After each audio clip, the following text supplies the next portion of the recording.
Welcome to Olicana Music. My name is Alistair. Today's lesson is how to play by ear using the musical feedback loop.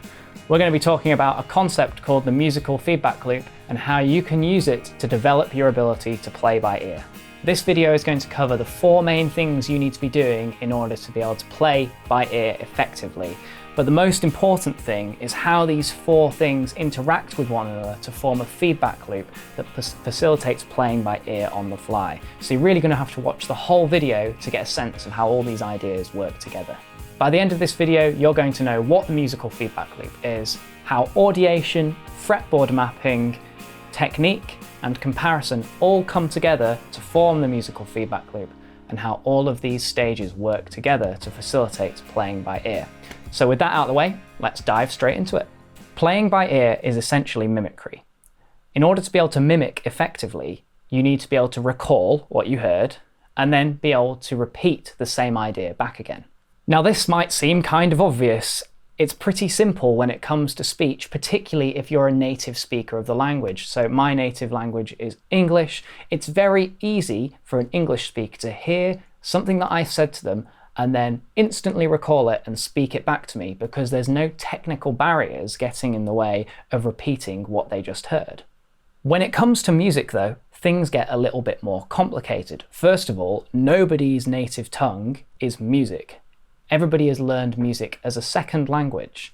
And not only is it not your native language, it's also got a massive technical barrier in the fact that you're using an instrument to make these sounds with, not your own voice that you've been using since the day you were born. So therefore, not only do you have to be able to remember the sounds that you're hearing, which is made more difficult because it's not your native language, but also you have to be able to get these sounds out of, in my case, a bit of wood and metal. And that's an extraordinarily difficult thing to do, particularly if you've not been using the instrument for very long. Therefore, in my opinion, playing by ear is more complex than just a physical skill. There's a massive language component to it as well, and it's important that we consider not just the technical aspects of playing what you hear, but also the language components if you want to be able to do it most effectively. In my mind, there are 4 steps to playing by ear that are necessary for anybody to do it. The first step is audiation, which is your ability to imagine music. The second step is mapping those sounds to the fretboard. I call that fretboard mapping. Then it's actually playing the idea, the physical technique that is required to physically execute the idea. And finally, you have to compare the sounds that your instrument makes to what you imagined in order to be able to tell whether what you just played was right or wrong. In my experience as a teacher, most people think of technique when it comes to learning a musical instrument, but this massively neglects the language aspects of music, and the language components are really, really important if you want to be a competent musician. Yes, technique facilitates you playing what you want to play, but if you want to be able to play by ear, you need to have an understanding of the sounds you're hearing and how they lay themselves out on the instrument, and that is language. Let's dive into the 4 stages of the musical feedback loop so you can see how each one works and how they integrate with one another to facilitate playing by ear. Let's start with audiation. In order to play anything by ear, you have to start with audiation. Audiation is your ability to imagine music. What I want you to do right now is think of the song Happy Birthday and sing the song Happy Birthday in your head. You might be at the point where you're about to sing somebody's name. What you're doing right there is audiating. It's imagining music in your head. Now, if you found that challenging, let me know in the comments, because audiation is a skill, just as imagining anything is a skill. Some people have really vivid ability to audiate, others find it a little bit more challenging, but in my experience, anybody can learn how to do it with enough practice. So if you'd like some tips on how to improve your audiation, let me know in the comments. I'm more than happy to make you a lesson on it. Audiation is a term coined by the educator and musicologist, Dr. Edwin Gordon. In his words, Audiation is to music what thought is to language. I think this observation is really important because when you go around your everyday life, you use spoken language as thoughts to construct ideas in your head. Maybe you read a book in your head, or maybe you construct a complicated sentence before you say it to somebody.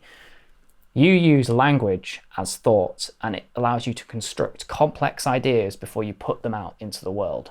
Audiation appears to me to be the same thing. It is your ability to construct a musical idea in your head and get a sense of it before you put it into the real world. What it does is it links you to your instrument, just as thoughts link you to your voice.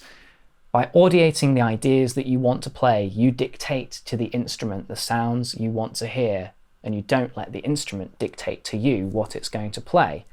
You'll inevitably be more musical if you're telling the instrument what to do, not the other way around. So this is the first step of the musical feedback loop. You need to audiate the idea that you're trying to play by ear. So listen to it, try and sing the idea in your head. If it's easier, sing it aloud to begin with. That's a great place to get started. But by singing the idea aloud or in your head, what you're doing is you're emphasizing the language component. And not only that, you're giving yourself an opportunity to memorize the idea, which is going to speed up the whole process. So step one, audiate the idea and keep trying to audiate it until you can hear it clearly in your mind's ear. Step two is fretboard mapping. Now that you have audiated your idea clearly, it is time to map those sounds to the instrument. What you need to do is figure out where the sounds you're hearing live on the fretboard. You probably have some degree of fretboard map established already. For example, you might know how the minor pentatonic scale lays itself out on the fretboard. Ba da da da da da. You might know some open chords, so maybe you know an E chord. I can't sing an E chord because I don't know the pitch, but I certainly know the shape. Whenever you hear an open E chord, it always takes the same shape. It always takes fret 2 on the A string, fret 2 on the D string, and fret 1 on the G string. An open E chord always maps the same way to the fretboard. The point of the fretboard map is to establish a link between the sounds that you are audiating and the instrument. Where do the sounds I'm hearing live on my guitar? As you saw, the minor pentatonic scale has a pattern. The sound of the minor pentatonic scale is ba da da da da da. It always follows the same pattern on the fretboard.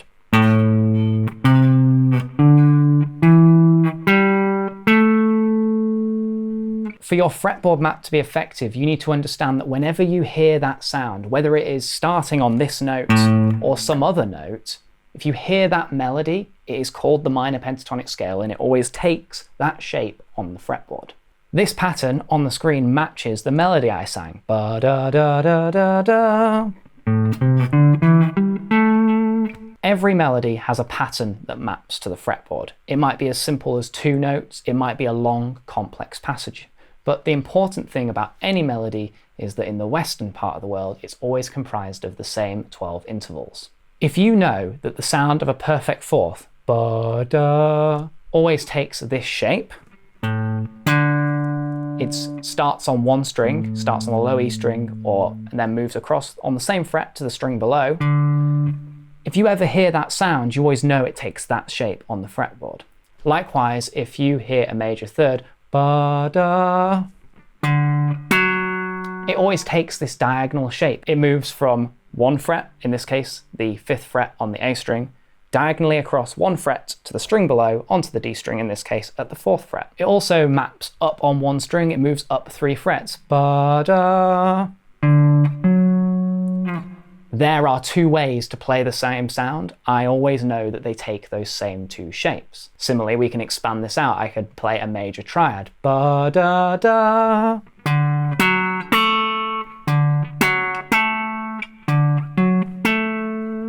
I know that if I hear a major triad that starts on this pitch, I know the 3 ways that I can play that major triad. They always form the same map on the fretboard. You need to be able to do this for all 12 intervals. You don't have to be able to name them, but you need to know that when you hear a sound, for example, ba da, that it maps like this on the guitar. To then figure out a melody, all you do is you chain intervals together from your fretboard map. So maybe you've got a melody went ba da da da da, you can start figuring out, you figure out the first interval, it goes ba-da. I know that's a major third, it looks like this. Ba, that takes me up to the fifth. Da, that's down a semitone to my flat 5. And then da, that's down a tone back to my major third. I'm doing two things there. I'm hearing the interval, but in relation to the first note. So that could be considered like a solfege kind of method. But I'm also thinking about what's the space between the note that I just played and the one that comes next. Usually it's going to be a semitone or a tone. You might find it's like 2 tones or a tone and a half, but it's not going to be a massive jump. They're pretty rare. They sound quite angular, and it's not that they don't sound good, but in traditional melodies, in melodies that make up most of the music that we hear in pop and rock, they tend not to make huge intervallic jumps very often because they're kind of shocking to the person listening. They're a great tool when used properly, but most melodies have quite staggered, stepped approaches to their construction. And that means that if you are able to link your intervals or your steps in your melody together when you're working stuff by ear, and you remember that they're not going to be big jumps, it makes figuring stuff out by ear that little bit easier. Fretboard mapping is a relative system. It doesn't matter what pitch the melody starts on, because the relative map always stays the same. So if I've been playing in D by the sounds of things today, ba-da-da-da-da, but I could start on a different note. Maybe I start on this note, ba-da-da-da-da. The map is always the same. The way that I play the melody is always the same. It doesn't matter what note I start on. It can be in any of the 12 keys because the map stays the same. Your fretboard map works for chords in the same way. If you heard this sound, maybe you can tell that that is a major sound. Maybe that's as far as you can get to begin with. But if you know it's a major sound, that shaves off a lot of options. It means it's not dominant, it means it's not minor, it means it's not diminished, it means it's not augmented. There's a huge reduction in the number of possibilities that I could play. Now, my ear is fairly well developed. I can tell that's an open chord by the timbre of the chord. So that tells me it's a major chord and it's in an open position. Now I only have 5 choices. It could be E major, it could be C major, it could be A major, it could be D major, or it could be G major. I've forgotten which one I said. We have C, A, G, E, and D. It's the caged system, right? So there's only 5 options. Maybe my timbre, my ability to recognize timbre is so strong that I can actually tell that's an E chord straight away. Some guitar players can do that. I can kind of do it, but that's a lot of practice is taken to get to there. For somebody who's just starting out, as long as you can tell it's a major sound, all you then do is you pitch match the lowest note. What's the lowest note of this chord? Oh, it's that sound. Then I experiment with my guitar. Ah, it's this note. So it has to be a major chord, and that's the lowest note of the chord. Well, that would be an E chord. Fab. Okay, now I have my first chord in whatever my chord progression might end up being. The questions I always get asked about fretboard mapping are 1, how do I pitch match the first note?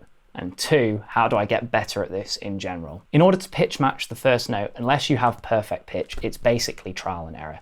You have to just start guessing. And with practice, your ability to guess is going to improve. To begin with, you've just got to kind of get through that grind of trial and error, essentially. There's no magic way to improve your ability to pitch match without practice. So you just have to trial and error process, try a load of notes until you find the one that matches what you hear. If you have perfect pitch, your job is made way easier because you might hear this note and immediately go, well, that's a G. And that immediately limits the options that you have available to you. But I don't have perfect pitch. I don't need it. And most musicians who do have perfect pitch actually cite relative pitch as being a far more useful tool. As long as you can pitch match the first note, you're good to go. A more advanced method of pitch matching is hearing the first note. So we'll say that this is our first note for the sake of argument, but I don't know what that note is on my guitar yet.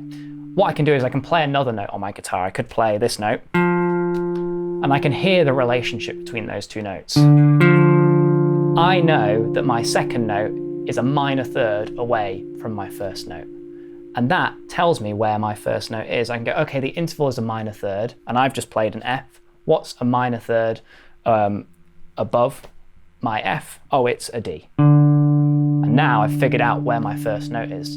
That's a little bit more advanced because you have to have some ear training in place to be able to recognize and name the interval you're hearing. But bear in mind, that's just a function of the fretboard map, right? I've heard an interval, I've heard a sound, and I know what that sound maps to the fretboard. If you want to develop your ear, then ear training is the way to go. I really like Earmaster as an app to do that. I'm not sponsored by them or anything like that. I just really like their product. But there's loads of apps on the App Store that all do the same thing. They play sounds to you and you practice naming them and trying to recognize them. Repeat that process enough and you'll start to spot them, just kind of like you do colors. And then if you, at the same time, you go, okay, this is a perfect fourth. How does that look on the guitar? The map is built the same way and built in the process of training your ear. To start developing your fretboard map as a whole, I recommend that you try to sing everything you play. Try and audiate every idea you play. That's the first step of the musical art feedback loop. But if you need to ground it a little bit more and get in touch with it, sing everything you play. Try to sing the melodies, try to sing your solos, try to sing your chord progressions. You can't sing all the notes of the chord, obviously, but you could sing the lowest note of each chord or the notes within the chord that form a melody that kind of sticks to your ear. By singing everything you play, you are starting to link the sounds you are hearing to the instrument, because as you sing it, you're trying to dictate to the instrument the sounds you want to hear. Over time, you'll start to recognize the patterns that are appearing on the instrument as you sing these sounds, and through that process, your fretboard map will develop. The fretboard map is important because it represents the relationship between the sounds you're hearing and where they live on the instrument. Now that you have audiated your phrase and you have mapped it to the guitar, now we're going to try and play it. This is technique, and this is step 3 of the musical feedback loop. For less technical phrases, you might actually find that you're able to play the melody straight away because you already possess the technique necessary to play the idea. If you are making mistakes and it's kind of an easy phrase, it's probably just a case that you're still developing the map of where those sounds live. Maybe you're hitting the wrong fret and you're just putting your finger on the wrong spot. That's a product of the map, essentially. It's like, oh, I'm not really sure where this note is meant to be.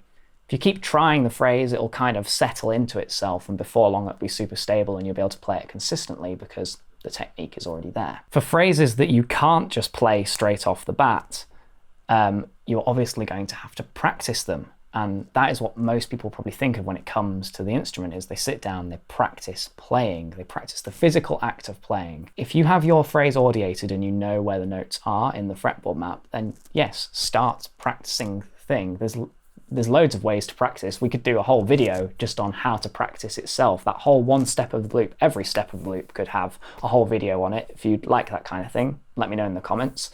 But the point is that technique is its own box, but you need to make sure that the first 2 steps are sorted out first. I can audiate the idea and I know where the notes are on the fretboard. My hands just aren't doing what I ask them to do yet, so I need to practice. Keep practicing the phrase until you nail it. As I said, we could do a whole video on the topic of practice, but if you would like quick practice tips that will help you get the most out of your practice session with the least amount of frustration, check out my free ebook. Link is in the description. It's called Perfect Practice. It's totally free.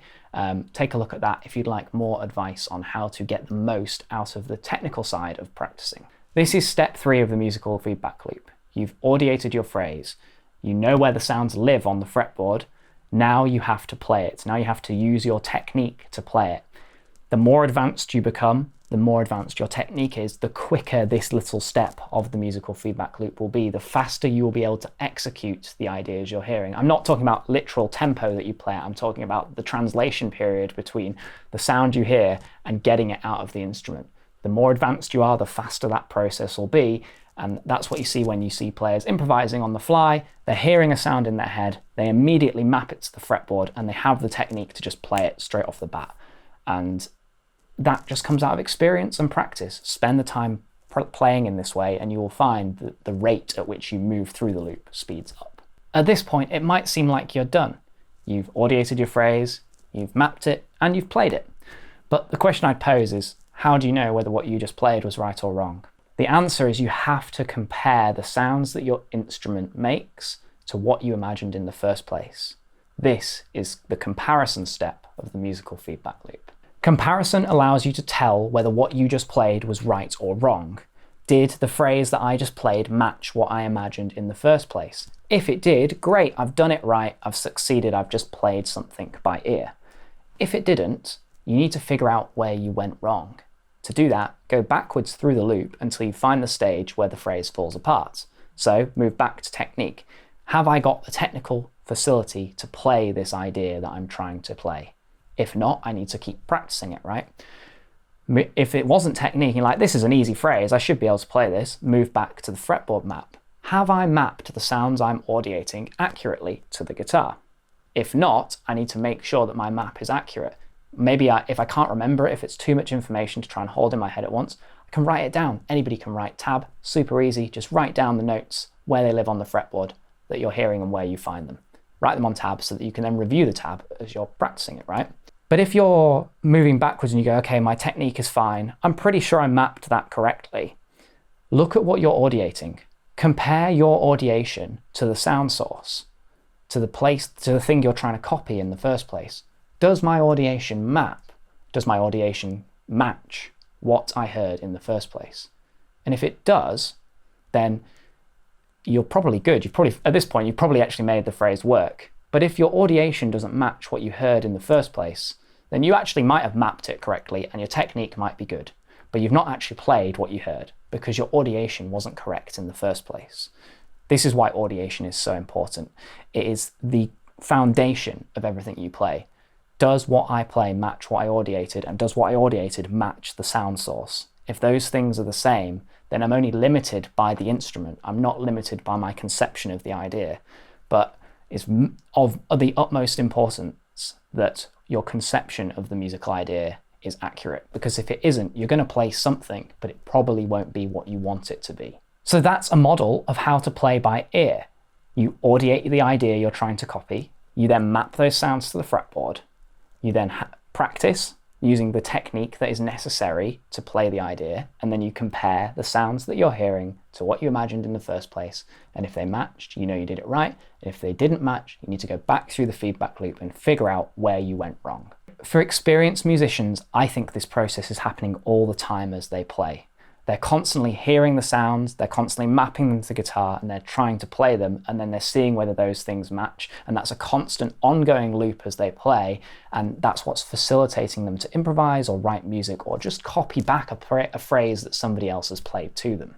If you aren't doing this already, you can make yourself more aware of it by practicing the individual steps of the loop. Try and audiate everything you play. Try and sing everything you play, sing it aloud, sing it in your head. Doesn't really matter which one. Try and audiate everything you play.